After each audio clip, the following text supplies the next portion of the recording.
పితా పుత్ర పవిత్ర ఆత్మ నామమున ఆమేన్. ప్రియ స్నేహితులారా, మీ అందరికీ దేవుని యొక్క ఆశీస్సులను తెలియజేస్తూ మార్చ్ 10వ తారీఖు మంగళవారం ఈనాటి దివ్యబలి పూజ పట్టణాల ధ్యానాంశానికి మిమ్మల్ని అందరినీ కూడా ప్రేమతో ఆహ్వానిస్తూ ఉన్నాను.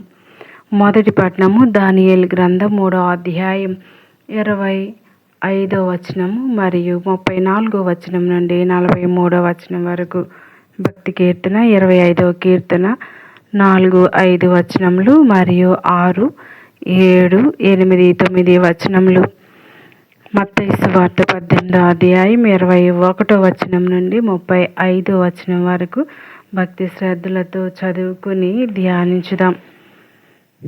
క్షమాధర్మములు.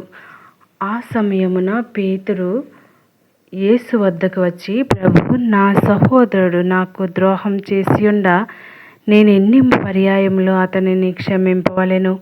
7 పర్యాయములా అని అడిగాను. అందుకు యేసు, 7 కాదు 70 పర్యాయములు అని సమాధానమిచ్చెను. ఏలైనా పరలోకరాజ్యం ఇట్లున్నది. ఒక రాజు తన సేవకుల నుండి లెక్కలు సరిచూచుకొని గోరెను.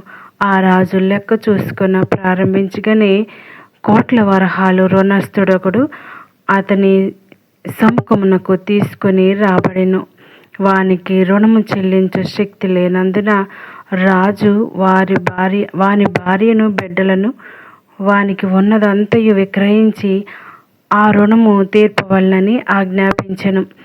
అప్పుడు ఆ సేవకుడు కాళ్లపై పడి, కొంత ఓపిక పట్టుము, నీ రుణమునంతయు చెల్లింతును అని వేడుకొనెను. ఆ రాజు వానిపై దయచూపి అతనిని విడిచిపెట్టెను, వాని అప్పును కూడా క్షమించెను. కానీ ఆ సేవకుడు వెలుపలికి వెళ్ళి తనకు కొన్ని రూకలు రుణపడి ఉన్న తన తోటి సేవకులతో నొకరిని చూచి, నీ అప్పు చెల్లింపుము అని గొంతుకు పట్టుకొనెను. ఆ తోటి సేవకుడు అప్పుడు సాగిలపడి, కొంచెం ఓపిక పట్టిన నీ రుణమంతయు చెల్లింతును అని ప్రాధేయపడెను. అందులకు వాడు అంగీకరింపక రుణము తీర్చు వరకు వానిని చెరసాల్లో వేయించెను. ఇది చూసిన తోటి సేవకులు ఎంతో బాధపడి జరిగినది అంతయు తమ యజమానునకు ఎరింగించిరి.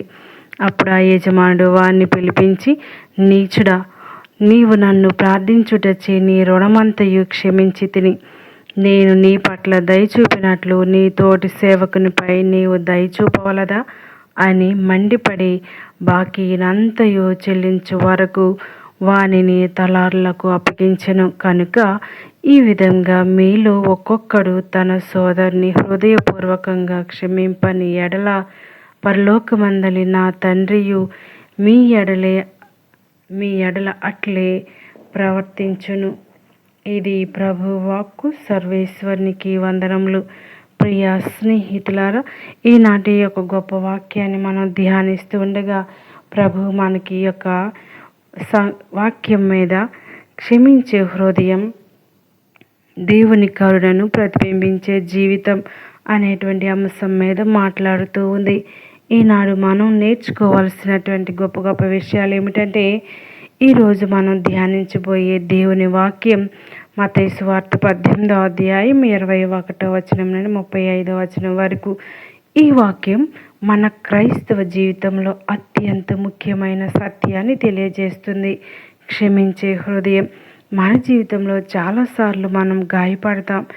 ఎవరో మనల్ని బాధ పెడతారు, అన్యాయం చేస్తారు, మన విశ్వాసాన్ని ద్రోహం చేస్తారు. అప్పుడు మన హృదయంలో ఒక ప్రశ్న వస్తుంది, నేను ఎందుకు క్షమించాలి? అదే ప్రశ్నకు ఒకరోజు పునీత పేతురు కూడా అడిగాడు. పేతురు యేసుని ఇలా అడిగాడు, ప్రభు, నా సహోదరుడు నాకు తప్పు చేస్తే నేను ఎన్నిసార్లు క్షమించాలి? 7 సార్లు వారికి సరిపోతుందా? మత్తయి సువార్త 18వ అధ్యాయం 21వ వచనం. ఆ కాలంలో యూదుల బోధన ప్రకారం ఒకరిని 3 సార్లు క్షమించడం చాలానే అనుకునేవారు. కాబట్టి పేతురు 7 సార్లు అన్నప్పుడు అతను చాలా గొప్ప దయ చూపిస్తున్నాడని అనుకున్నాడు. కానీ యేసు ప్రభు ఇచ్చిన సమాధానం అతనిని ఆశ్చర్యపరిచింది. 7 సార్లు కాదు, 70 సార్లు, 7 సార్లు కూడా మత్తయి సువార్త 18వ అధ్యాయం 22వ వచనం. ఇది 490 సార్లు క్షమించాలని గణితం కాదు. యేసు చెప్పే సత్యం ఏమిటంటే క్షమించటంలో పరిమితి ఉండకూడదు. ఈ సత్యాన్ని వివరించడానికి యేసు ప్రభు ఒక ఉపమానం చెప్తూ ఉన్నాడు. ఒక రాజు తన సేవకులతో లెక్కలు చూసుకోవాలని నిర్ణయించుకున్నాడు. ఆ సేవకుడు రాజుకు 10,000 తలాంతులు అప్పుగా పెట్టుకున్నాడు. ఆ కాలంలో ఒక తలాంతు చాలా పెద్ద మొత్తం. 10,000 తలాంతులంటే మన జీవితంలో సంపాదించలేని భారీ అప్పు. అతనికి చెల్లించే శక్తి లేకపోవడంతో ప్రభు అతని భార్య పిల్లలతో సహా అమ్మి అప్పు తీర్చమని ఆజ్ఞాపించాడు. మత్తయి సువార్త 18వ అధ్యాయం 25వ వచనం. ఆ సేవకుడు రాజు పాదాలపై పడి ఇలా వేడుకుంటూ ఉన్నాడు, ప్రభు, నాకు కొంత సమయం ఇవ్వండి, నేను అన్నీ చెల్లిస్తాను. మత్తయి సువార్త 18వ అధ్యాయం 26వ వచనం. రాజు అతని బాధను చూసి కరుణతో మొత్తం అప్పును మన్నించాడు. ఇది అద్భుతమైన క్షమ. అతను చెల్లించలేని అప్పు పూర్తిగా మన్నించబడింది.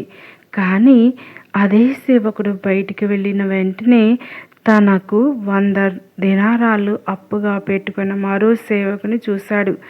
100 దినారాలు చాలా చిన్న మొత్తం. 10,000 తలాంతులతో పోలిస్తే అది చాలా చిన్న అప్పు. అతడు అతని గొంతుకు పట్టుకొని, నాకు ఇవ్వాల్సినది వెంటనే ఇవ్వమని అన్నాడు. ఆ సేవకుడు కూడా వేడుకున్నాడు, కొంత సమయం ఇవ్వు, నేను చెల్లిస్తాను. కానీ అతను క్షమించలేదు. అతన్ని జైలుకు పంపించాడు. రాజుకు కోపం వచ్చింది. అది తెలిసిన రాజు చాలా కోపడ్డాడు. అతను ఇలా అన్నాడు, దుష్ట సేవకుడా, నువ్వు నన్ను వేడుకున్నావు కాబట్టి నేను నీ అప్పు అంతా మన్నించాను. నీవు నీ సహోదరునిపై కరుణ చూపకూడదా? మత్తయి సువార్త 18వ అధ్యాయం 32, 33 వచనములు. ఈ కథ చివరిలో యేసు ప్రభు ఇలా చెప్పారు, మీరు మీ సహోదరులను హృదయపూర్వకంగా క్షమించకపోతే పరలోక తండ్రి కూడా మీకు అలాగే చేస్తాడు. మత్తయి సువార్త 18వ అధ్యాయం 35వ వచనం. ఇది ఇలా గంభీరమైన మాట. అంటే క్షమించని హృదయం దేవుని కృపను అడ్డుకుంటుంది. ఈ కథలో రాజు దేవుడు, మొదటి సేవకుడు మనం, రెండవ సేవకుడు మన సహోదరులు. మన పాపాలు దేవుని ముందు చాలా పెద్ద అప్పు లాంటివి.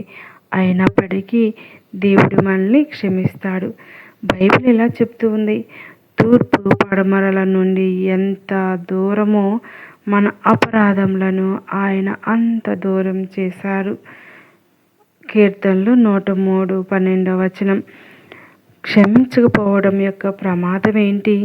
క్షమించని హృదయం మనలో కోపం, ద్వేషం, బాధ ఇవన్నీ పెంచుతుంది. ఇవి మన ఆత్మీయ జీవితాన్ని నాశనం చేస్తాయి. బైబిల్ ఇలా ప్రకటిస్తూ ఉంది, సూర్యుడు అస్తమించక ముందే యేసు శిలువపై కూడా ఇలా ప్రార్థించారు, తండ్రి, వీరిని క్షమించుము, వీరు ఏమి చేయుచున్నారో వారికి తెలియదు. లూకా సువార్త 22వ అధ్యాయం 34వ వచనం.